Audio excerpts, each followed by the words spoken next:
Salut, c'est Alain. Et je vais y aller d'un autre de mes Star Wars recap. Alors, on va baisser un petit peu la ventilation, ça qu'on puisse bien s'entendre. Alors donc, ce vendredi a eu lieu la suite de l'assaut du quartier des riches.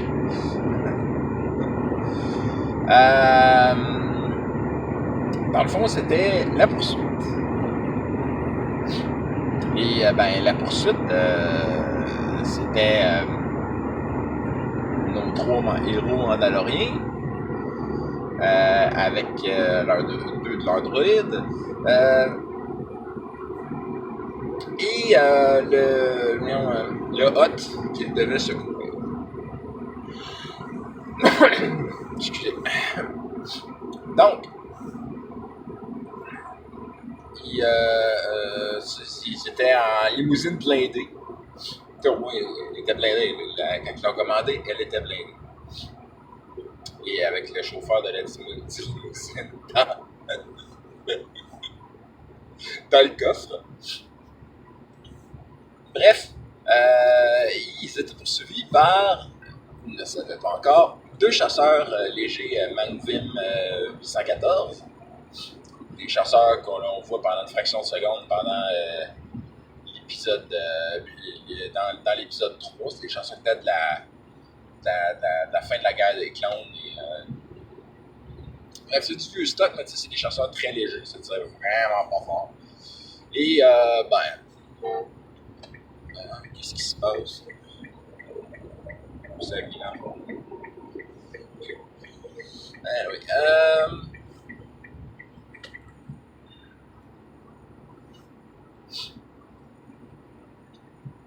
et donc,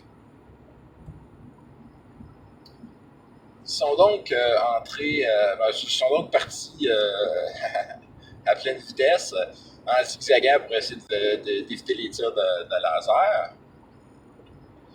Mais ils se sont quand même fait toucher 2 fois. Et la deuxième fois, c'était finalement bon. Il aurait pu se protéger en utilisant les shields de Marianne, qui était à ce moment-là en train de recharger encore. Mais il aurait pu essayer de tweaker les shields pour essayer de leur repartir. Pendant vraiment pas longtemps, mais il aurait pu. Ça les aurait probablement permis de continuer à avoir de la limousine, mais ça n'a pas marché. En fait, ils n'ont pas fait ça. Ils l'ont juste pas fait. Parce que Marianne a préféré utiliser sa grosse mitrailleuse pour tirer comme une malade. Puis ils ont préféré laisser le volant au meilleur tireur de la gang, à savoir Savek. Donc Vince.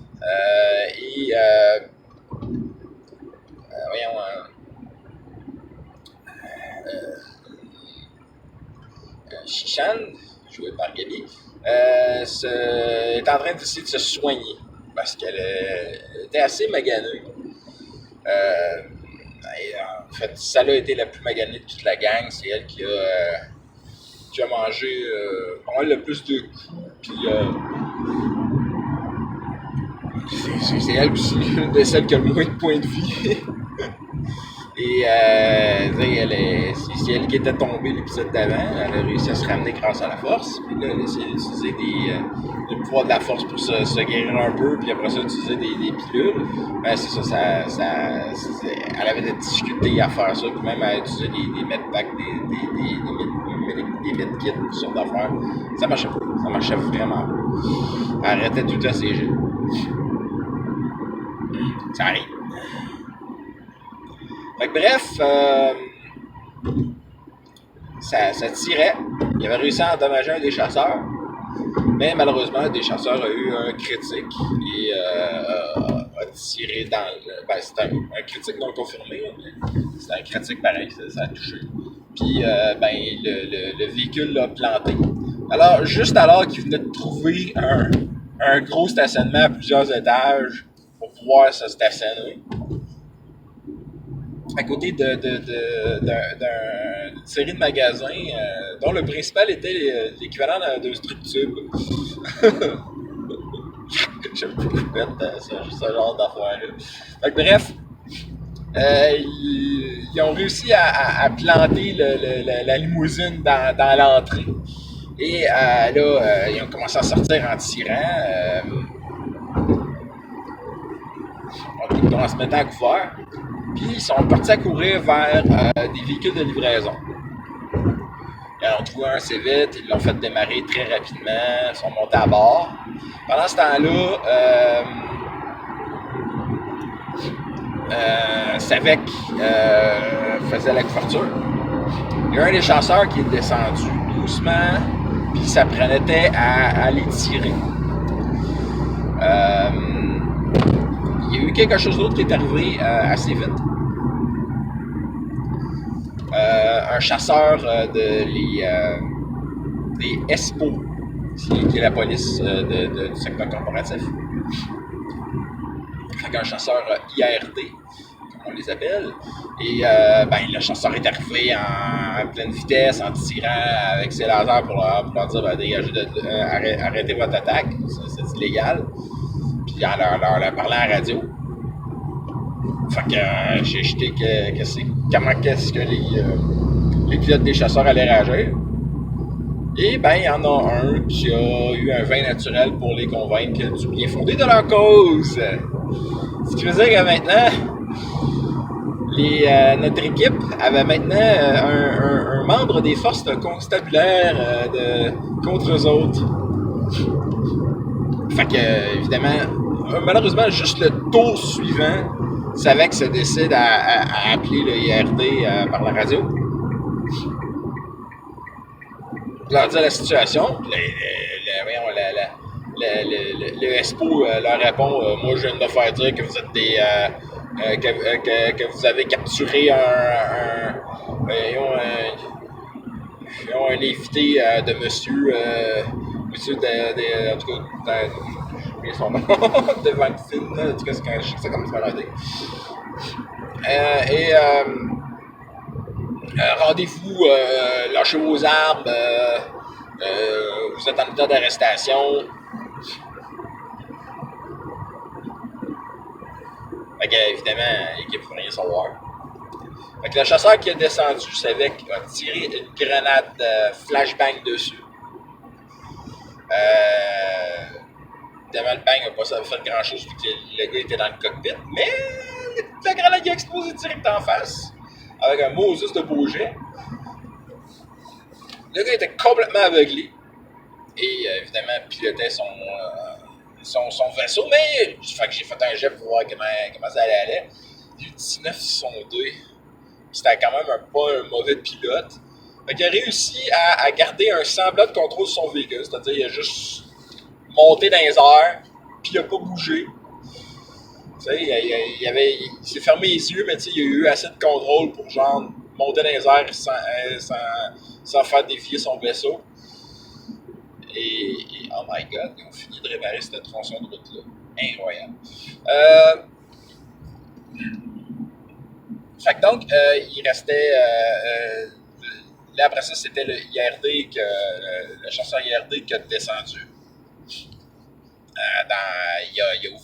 Il a fait un coup de semonce proche des Mandaloriens pour leur donner l'ordre de cesser toute activité et de se rendre.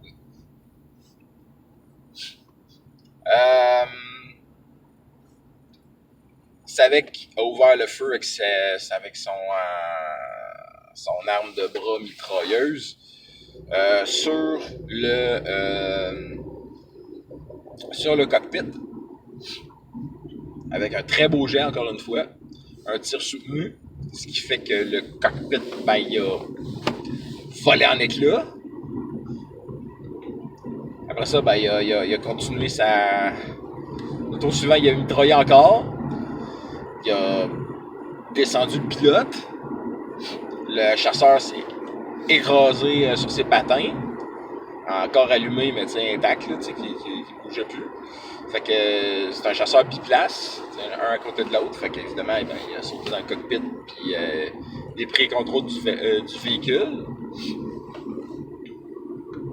Il a remonté, il s'est retourné, il a tiré sur le chasseur du gars aveuglé.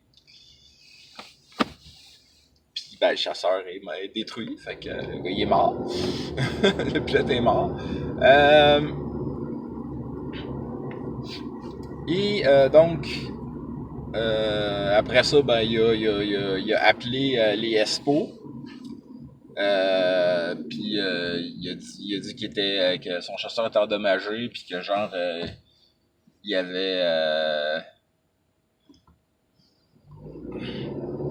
avait arraisonné du monde. Fait que ils ont dit qu'ils allaient y envoyer des secours, mais étant donné que, ben, si vous vous souvenez bien, il y avait eu genre des explosions en ville, puis genre les rebelles avaient attaqué le casino pour libérer les enfants esclaves. Les casinos de Canto Bay, si vous vous souvenez bien. Et donc c'est ça, les rebelles avaient réussi leur job, eux autres. Fait que donc les espoirs en avaient plein les bras. Fait qu'elle leur a dit ça arrête long. Je dis pas, c'est pas grave, je vais attendre. Fait que lui, ben, il s'en foutait là, de ce véhicule-là, fait qu'il l'a laissé il l'a laissé tomber, il est parti avec son jetpack, il est allé rejoindre les autres. Alors si vous vous souvenez bien, il restait quand même un deuxième chasseur, Mangzim. Alors cet autre chasseur-là avait entrepris de tirer sur le camion de livraison que les autres avaient arraisonné. Sauf que il y a eu on pourrait appeler un fumble confirmé. Puis comme il tirait sur une structure de métal, ça c'est déjà vu des tirs qui revolent, tu sais, qui reviennent même, ça, des fois, là, qui ricochent. Puis il y a eu j'ai fait un jet, puis ça a été un jet absolument horrible. Et dans le fond, le tir a doublement ricocheté et il s'est tiré lui-même. Il a essayé de reprendre le contrôle de son véhicule, mais le véhicule s'est crashé. Fait que donc, ben, c'est plate, mais l'autre vaisseau s'est tué lui-même. Après ça, ben, ils sont allés au spatioport. Ils ont eu un peu de trouble pour aller reporter le véhicule. Ah, ben, déjà pour rentrer puis aller faire la livraison. Ils ont trouvé une bonne astuce. C'était bien intelligent d'appeler d'appeler en disant on est tel vaisseau, on attend une livraison urgente. Fait que ça a marché, mais c'est parce qu'il y a eu tellement de marde niaiseuse, ça leur a fait perdre du temps. Finalement, ben après ça, ils ont fini par pouvoir partir. Et les rebelles aussi sont partis. Sont tous les deux partis en hyperespace, puis ben après ça ils se sont connectés. Ils ont fait accroire justement un faux combat entre les rebelles puis eux autres. Ils se sont laissés faire stunner ou en tout cas whatever là, puis genre en tout cas ils ont fait semblant de se faire stunner, puis ils ont endormi le hot. Puis quand le hot s'est réveillé, il était entouré de rebelles, puis il s'est fait passer à tabac. Donc il s'est fait interroger, puis il a sorti tout ce que les rebelles voulaient savoir, c'est-à-dire la position des caches d'armes. Et la grosse histoire, c'est parce que dans le fond, il avait trouvé des endroits justement qui datent de la guerre des clones, que les droïdes qui étaient 100% offline. Fait que genre, c'est des données qui peuvent être importantes. C'est sûr qu'ils n'ont pas les données entre les mains. Ils ont genre, je pense, 3 endroits à vérifier. Et encore là, ces 3 endroits-là, est-ce qu'il y a beaucoup de stock, whatever. Tu sais, ça va être à voir. C'est des aventures à plus loin, ça. Mais là aussi, c'est là qu'ils ont récupéré tous les enfants. Ils n'ont pas eu le temps de faire grand-chose avec les enfants. Ils les ont rencontrés, ils leur ont parlé un peu.